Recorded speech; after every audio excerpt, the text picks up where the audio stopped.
November 22nd, 1963, President John F. Kennedy is gunned down in Dallas. Officially, Lee Harvey Oswald fired the fatal shots from the Texas Book Depository. But now, a local man's got history in the crosshairs. Did Lee Harvey Oswald kill President John F. Kennedy? No. Had nothing to do with it. Former FBI agent Don Adams from Summit County says thousands of National Archives prove The Warren Commission was nothing but a bunch of liars. The Korean War veteran entered the FBI September 1962. He was assigned to Thomasville, Georgia, where he began investigating a man named Joseph Adams Miltier. He was reported to be one of the most violent men in the country. A friend of Miltier's, William Somerset, who was also an FBI informant, said Miltier was threatening JFK. And Somerset was telling them that he was really radical and he was saying bad things about what they wanted to do to Kennedy. Agent Adams completed the Miltier investigation, and a week later, shots rang out in Dallas. It appears as though something has happened in the motorcade route. It devastated me, and I thought to myself, what did I do wrong?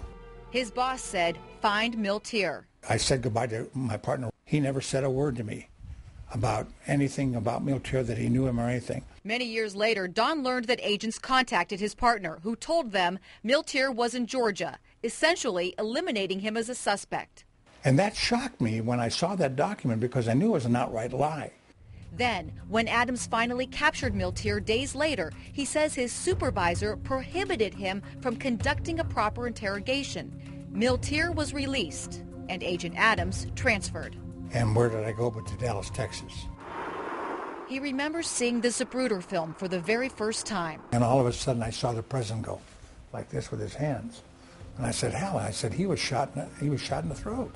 The minute that you have a frontal shot, Oswald can't be the shooter, because this came from the grassy knoll.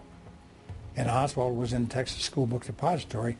The Warren Commission said 3 shots were fired, but Don counted 11. The agents said to me, Don, be careful what you say and how you say it, because the Warren Commission is here, and they've already ruled that Oswald is the shooter, and there were no shots from the front.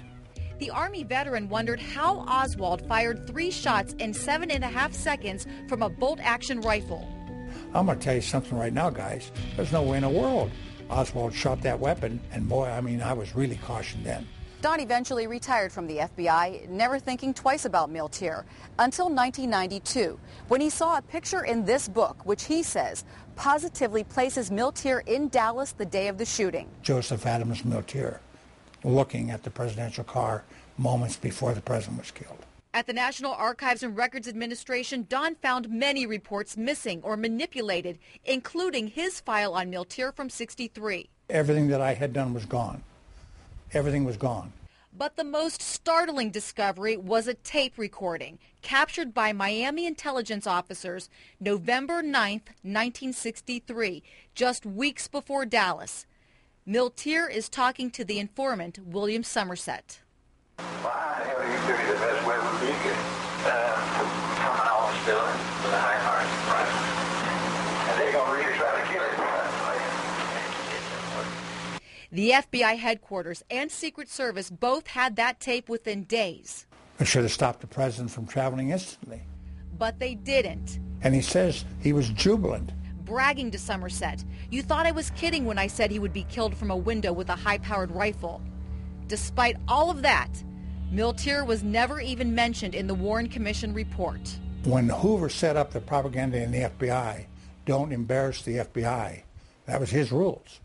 And you didn't. So they ordered everything put into the archives and to be forgotten about it.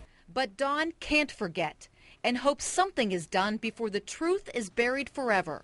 I mean, when we die off, when we're gone, there's not going to be anybody who's going to sit here and tell you these things. I hope the truth gets told, whatever it is. In Summit County, Suzanne Stratford, Fox 8 News.